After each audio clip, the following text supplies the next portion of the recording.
Good morning. My name is Engineer Chris.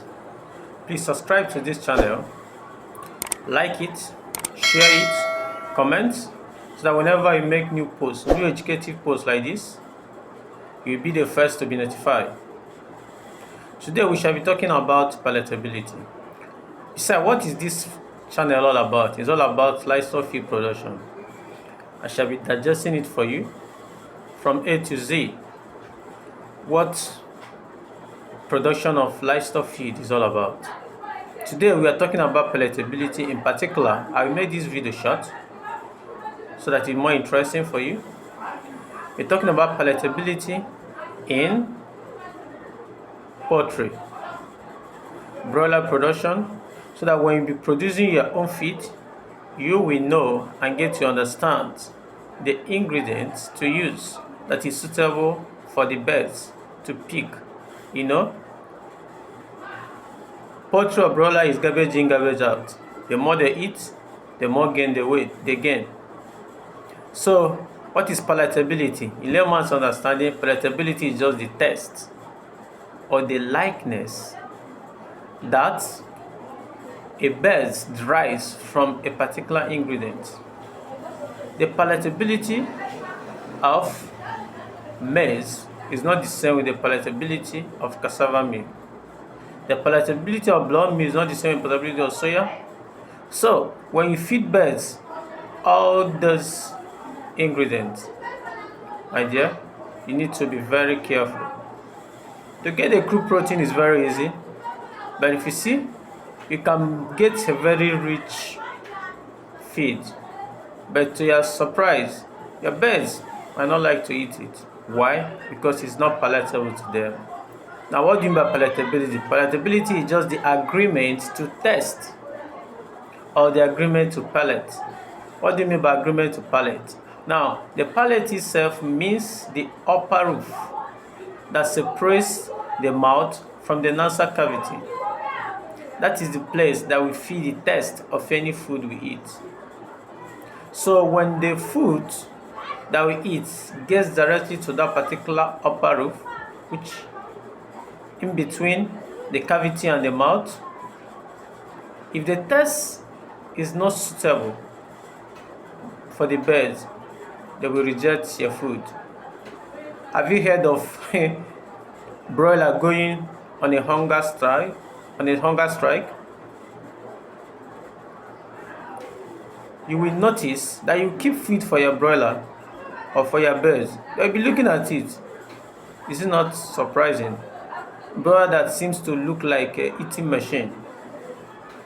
But the moment you keep food that is not palatable to their taste, they will leave it and be walking around. They prefer to starve than to eat it.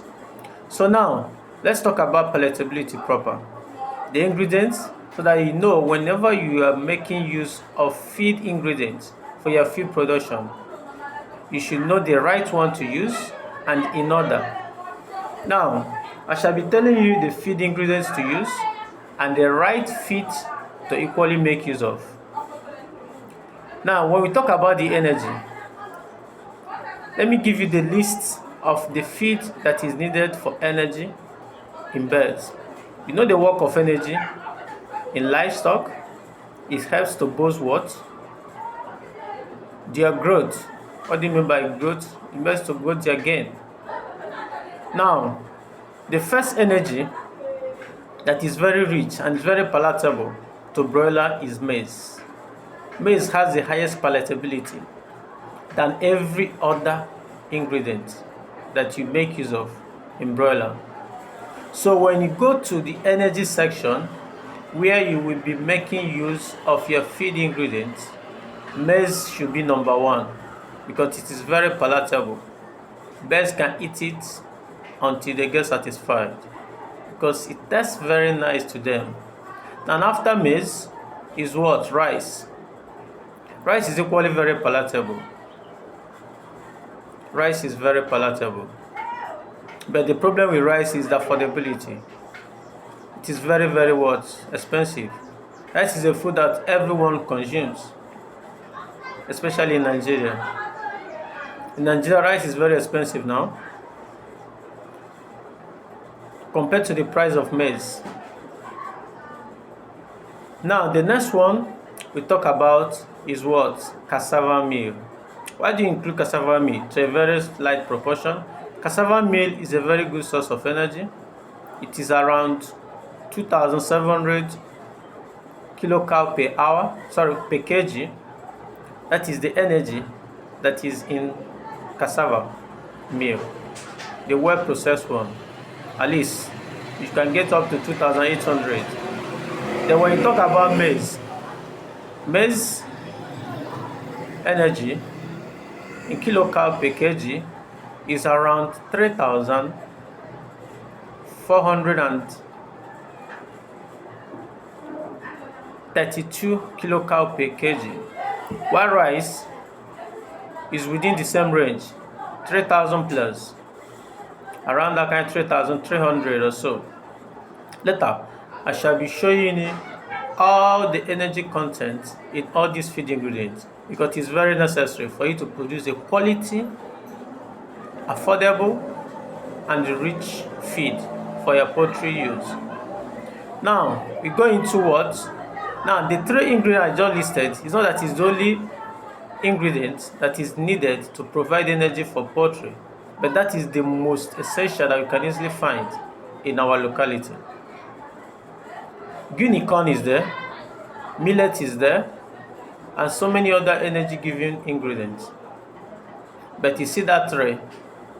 After maize, rice, you can go for guinea corn, you can go for millet, but those ones are equally a little bit expensive. Alright, then when we go to what? The protein aspect of it. Soya beans tops the chart. Soya beans meal has the highest palatability.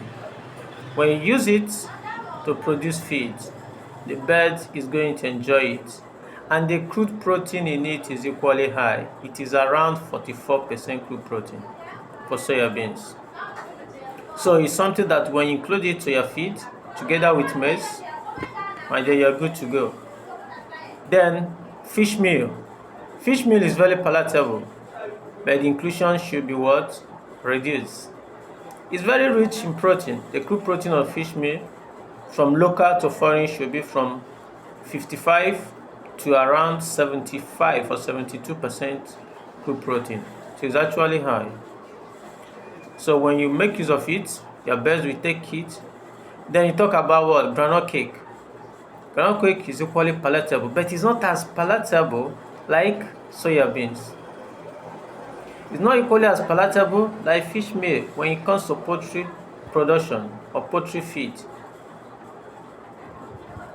When you feed birds that you produce the feed with soya beans, full fat, and the one you produce with groundnut cake, the birds will be drawn closer to the one you produce with soya beans, because it's more palatable than the one you produce with groundnut cake.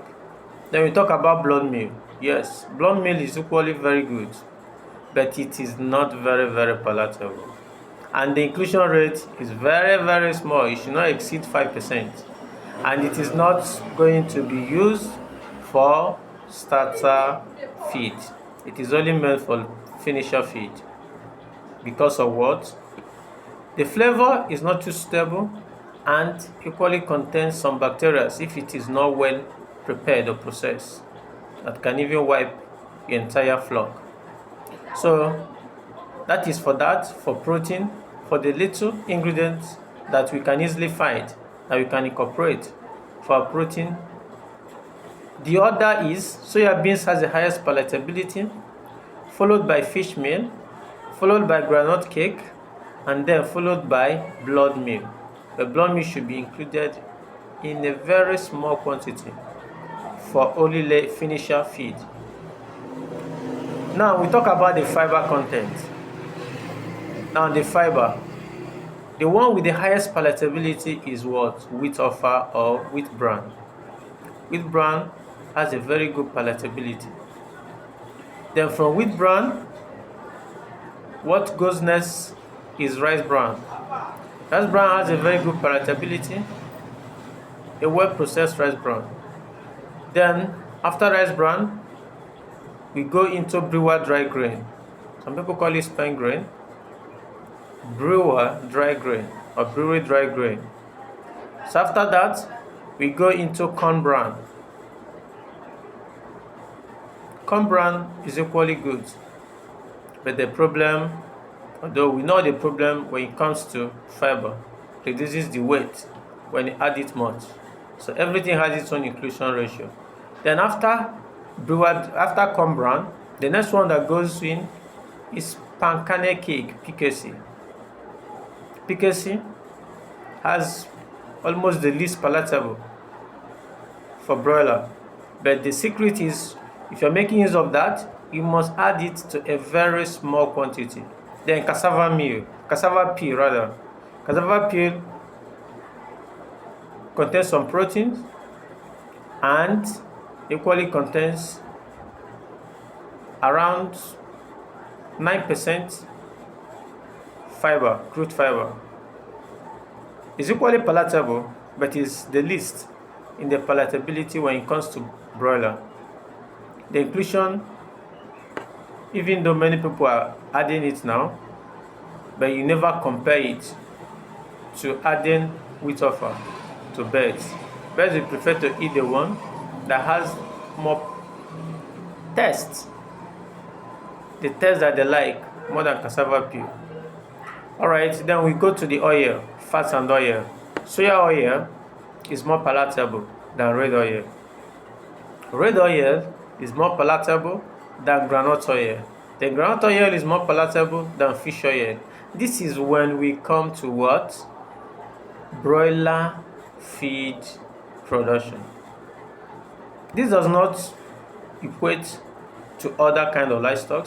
There are livestock that all this, that the palatability in maize, there are some livestock that fish oil tops the highest.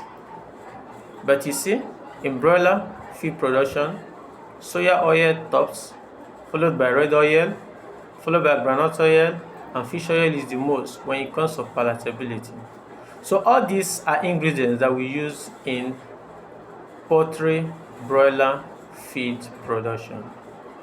So you should know this and put it in record, because whenever you have all these ingredients for you to make use of in feed production, you must know the order of what to use. In my next video, I'll be making a post on the inclusion ratio of all these ingredients, so that you know the quantity to use and the quantity not to use. Because when you exceed the quantity needed, it becomes a problem. Thank you. Please stay subscribed to this channel. Subscribe so that whenever you make a new video, you'll be the first to be notified. Click this notification button and share it to others to learn this educative information about poultry feed formulation. Thank you and God bless.